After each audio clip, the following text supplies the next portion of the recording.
تاجدار گولڑا گرج رہا تھا، میرے پیر سید جماعت علی گرج رہے تھے، علماء ان کے پیچھے کھڑے تھے۔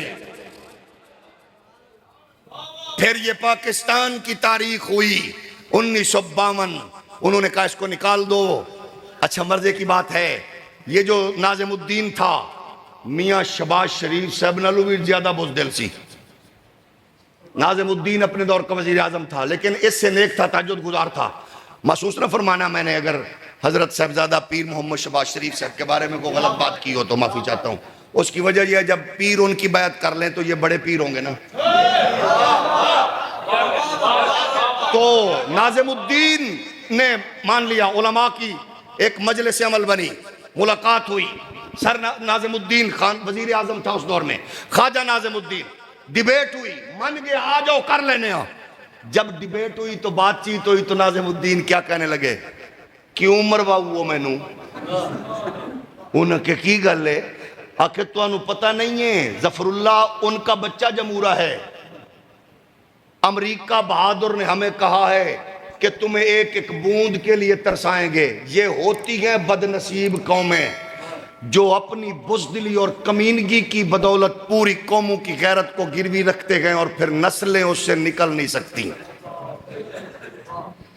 اس وقت یہ فیصلہ ہو جاتا کہ اس سر ظفر اللہ کو ٹھڈے مار کے نکالا جاتا تو آج یہ دن نہ دیکھنا پڑتا قوم کو۔ پھر ہم پھنستے چلے گئے، دھنستے چلے گئے۔ پھر 1952 میں یہ ہوا کہ مارچ کا مہینہ آیا، 53 کا دور آیا۔ مارچ کے مہینے میں موومنٹ بڑھتی بڑھتی آگے نکل گئی، 10,000 قربانیاں دیں امت محمدی میں پاکستان کے اہل سنت اہل اسلام لوگوں نے 10,000 قربانیاں دیں۔ اور قربانیاں دینے والوں میں اہل سنت کا مزاج کیا تھا؟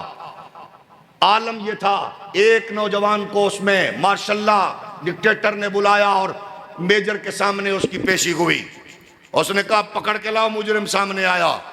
اس نے کہا تاجدار ختم نبوت۔ جج صاحب کہنے لگے 1 سال کی سزا۔ اس نے پھر کہا تاجدار ختم نبوت۔ اس نے کہا 2 سال کی سزا۔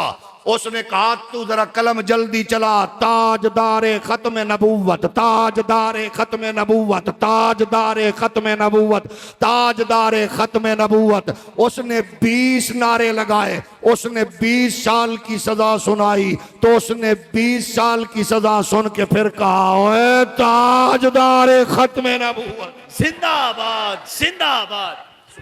اس نے کہا اس کو باہر لے جاؤ، اس کو گولی مار دو۔ جیسے ہی اس کو پکڑ کے باہر لائے اس نے کہا گولی لگنے لگ رہی ہے، اس نے کہا تاجدار ختم نبوت۔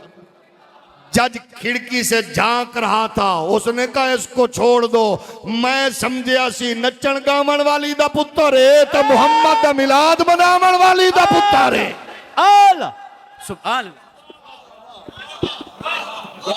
یہ ہے تیری تاریخ، یہ ہے تیری تاریخ، یہ ہے تیری تاریخ۔ آج کتے بلے ہمیں اپنی تاریخ سے دور کرنا چاہتے ہیں، یہ کیسے کرو گے؟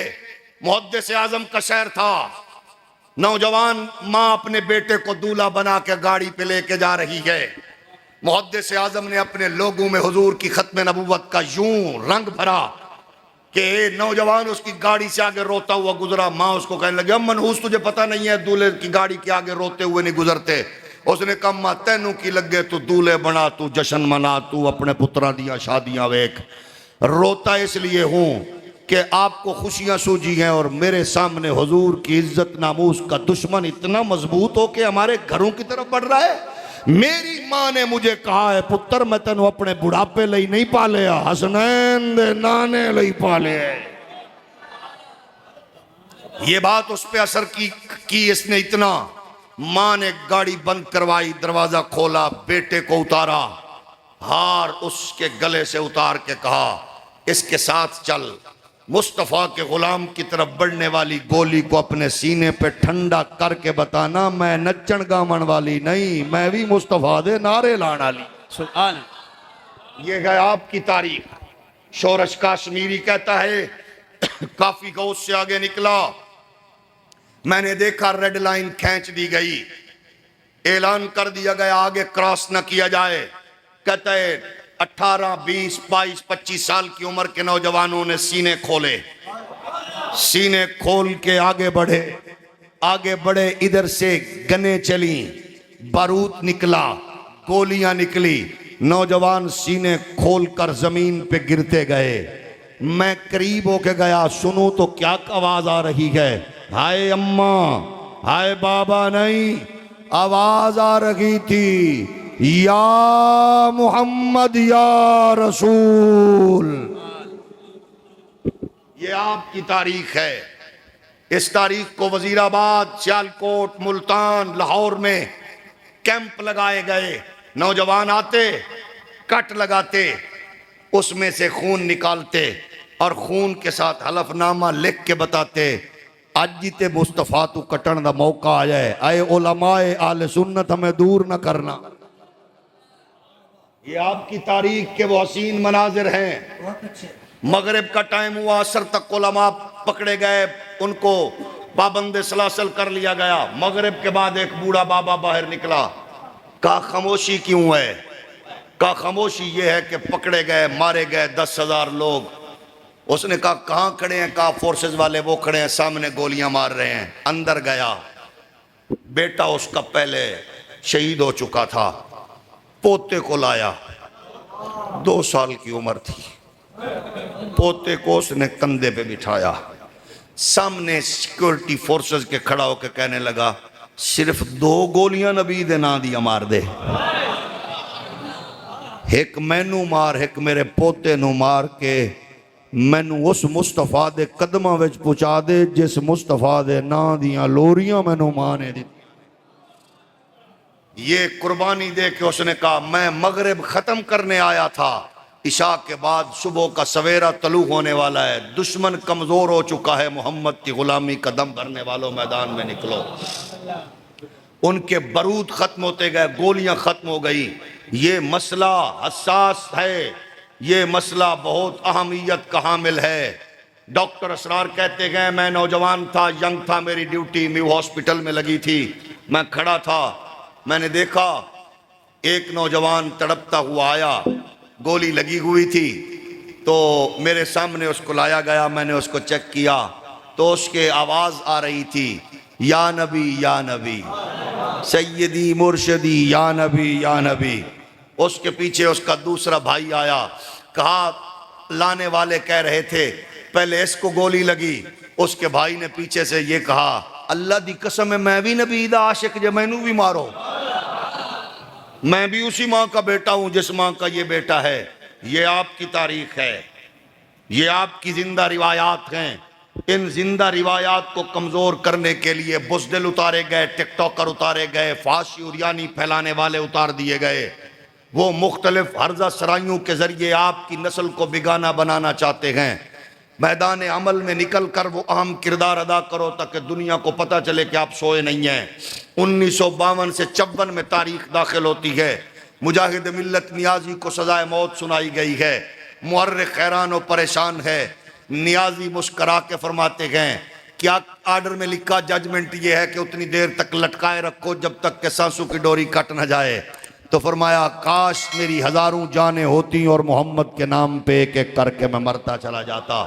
کہا ایسا کیوں کہہ رہے ہو؟ کہا مجھے لوری دینے والی ماں نے میرے امام احمد رضا کے نغمے سنائے ہیں، کروں تیرے نام پہ جاں فدا۔ یہ تاریخ 54 سے چلی، آپ کے محسن، آپ کے اکابر، آپ کے بھائی، آپ کے جوان، آپ کے بچے۔ فردوس شاہ نامی وہ بدبخت ڈی ایس پی تھا جس نے ایک نوجوان کو مارا، گرا، اس کے سینے پر قرآن شریف لٹک رہا تھا، حمائل کی صورت میں اس بدبخت نے اس کو ٹھڈا مارا، قرآن شریف گندی نالی میں جا گرا۔ پھر تاریخ نے دیکھا کہ اس بدبخت کے وجود کے اتنے ٹکڑے کیے کہ کتوں سمیت اس کی ماں بھی اس کو پہچان نہ سکی۔ رسول کائنات صلی اللہ علیہ وسلم کی عزت و ناموس کا معاملہ انتہائی حساس ہوتا ہے۔ ہم کہتے ہیں کہ آپ لوگ الزام لگاتے ہو، یہ میدان میں آ جاتے ہیں، یہ نوجوان، یہ مولوی، اس سے پہلے یہ اس مسئلے کو اس انداز سے کنٹرول کرو تاکہ کتوں کو پتہ چل جائے اس معاملے میں پاکستان کا مسئلہ انتہائی حساس اور سنجیدہ ہے، کیونکہ یہ اسلامی نظریاتی سٹیٹ ہے۔ ہاں ہمیں مار دو، ہمیں جکڑ دو، ہمیں رگڑ دو، ہمارے لیے جو کچھ آپ کا پروگرام ہو کر لو، لیکن ہم کہتے ہیں کہ اسٹیٹ میں کوئی کتا رسول اللہ کی عزت ناموس پر بھونکنے کی کوشش نہ کرے۔ 295 سی جیسے جو حساس معاملات ہیں ان پر ہرزہ سرائی کی کوشش نہ کی جائے۔ اس کی وجہ یہ ہے کہ ہم مجبور ہیں، ہماری ماؤں کی لوریوں میں ہمیں یہی کچھ سنایا گیا ہے، والدین کی تربیت میں یہی کچھ سنایا گیا ہے۔ 1974 کا دور آیا، اسمبلی میں مولوی، دیوبندی، سنی، وہابی، شیعہ، پیر، مرید پہلے بھی تھے، پھر بھی رہیں گے، اللہ سب کو سلامت رکھے جو بھی آواز اٹھاتا ہے۔ حضرت امام نورانی شاہ عبد العلیم کا بیٹا اعلیٰ حضرت کے خلیفے کا بیٹا پہنچا، جس نے قادیانیت کے تابوت میں ایسا کیل ٹھوکا کہ قیامت تک اس کو یاد رکھا جائے گا۔ تاریخ آگے بڑھی اور پھر آپ جیسے لوگوں نے چوکوں چوراہوں سڑکوں پر اہل سنت کے اس حساس معاملے میں آپ نے ہمیشہ جاگنے کا مظاہرہ کیا۔ پھر ایک مرحلہ آیا جب عالمی دنیا کمزور کرنے لگی تو لاہور کی دھرتی سے داتا علی حجویری کے مزار سے جامعہ نظامیہ کی چٹائی سے ضربہ یضرب سے قال اللہ قال الرسول کے نغمے الاپنے والا حضرت امیر المجاہدین امام عظیمت امام رضوی اچار کی ڈلی روکھی روٹی پر رکھ کر یوں نکلا کہ اس نے پورے مغرب کو روند کے رکھ دیا۔ پھر یہ فکر اتنی بلند ہوئی کہ پھر یہاں آنے والے مختلف ججز نے اور بدبخت حکمرانوں نے کوشش کی کہ اغیار کو راضی کیا جائے، لیکن وہ جس فیصلے پر پوری قوت کے ساتھ وہ ڈٹے تھے، جن کو مد نظر رکھ کے یوٹیوبر بازاری ماؤں کی اولاد کہہ رہے تھے ان مولویاں نو پوچھاں گا کنج ہوندا ہے، اب تم کچھ بھی نہیں کر سکتے، ایسا ہو گیا ویسا ہو گیا۔ پھر دنیا نے دیکھا وہی سپریم کورٹ تھی، وہی فائز عیسیٰ تھے، وہی جج صاحب تھے، وہی کرسی، وہی عدالت، وہ جو لطیف کھوسا صاحب کو، وہ جو اعتزاز احسن کو، وہ جو پیپلز پارٹی نون پی ٹی آئی اور کاف کے وکیلوں کو، A1 گریڈ کے وکیلوں کو، بار کے سربراہوں کو، صدور کو جھاڑ کے رکھ دیتا تھا، اس کے سامنے کوئی ٹاپ کلاس کے وکیل نہیں، اس کے سامنے ضیاء الامت پیر محمد کرم شاہ الازہری کے شاگرد حضرت مفتی شیر محمد خان کھڑے تھے، اس کے سامنے حضرت شاہ محمود الوری کے بیٹے حضرت امام نورانی کے سپاہی ڈاکٹر ابو الخیر محمد زبیر الوری کھڑے تھے، اس کے سامنے کوئی اور نہیں حضرت امام رضوی کی کرسی کھینچنے والے اور ان کے ساتھ شانہ بشانہ چلنے والے علامہ محمد سرور ہاشمی امام المناظرین کے شاگرد رشید کھڑے تھے۔ پھر اس کے سامنے قائد اہل سنت حضرت صاحبزادہ حاجی محمد فضل کریم رحمت اللہ علیہ کے لخت جگر محدث اعظم کے پوتے صاحبزادہ حامد رضا کھڑے تھے، اس کے سامنے مصلح امت محسن اہل سنت پیر سید حسین الدین شاہ صاحب کے لخت جگر سید حبیب الحق شاہ صاحب کھڑے تھے، اور دنیا دیکھ رہی تھی۔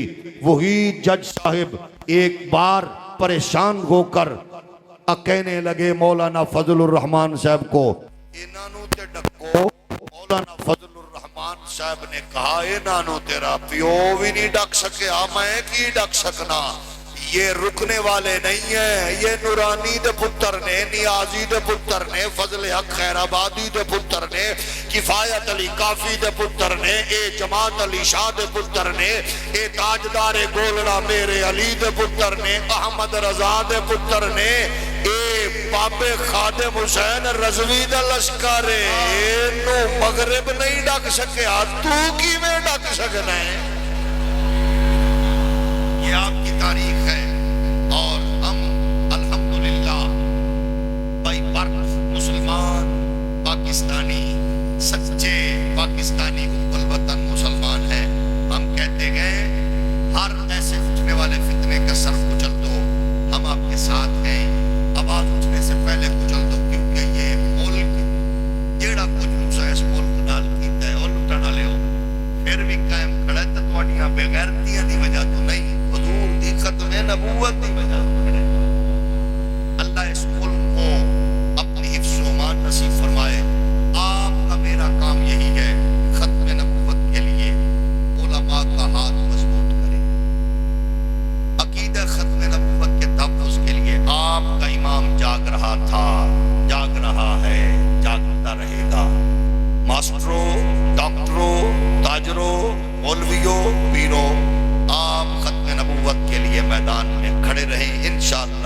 دشمن کے لیے ذلت کل بھی مقدر تھی آج بھی مقدر ہے وما علیہ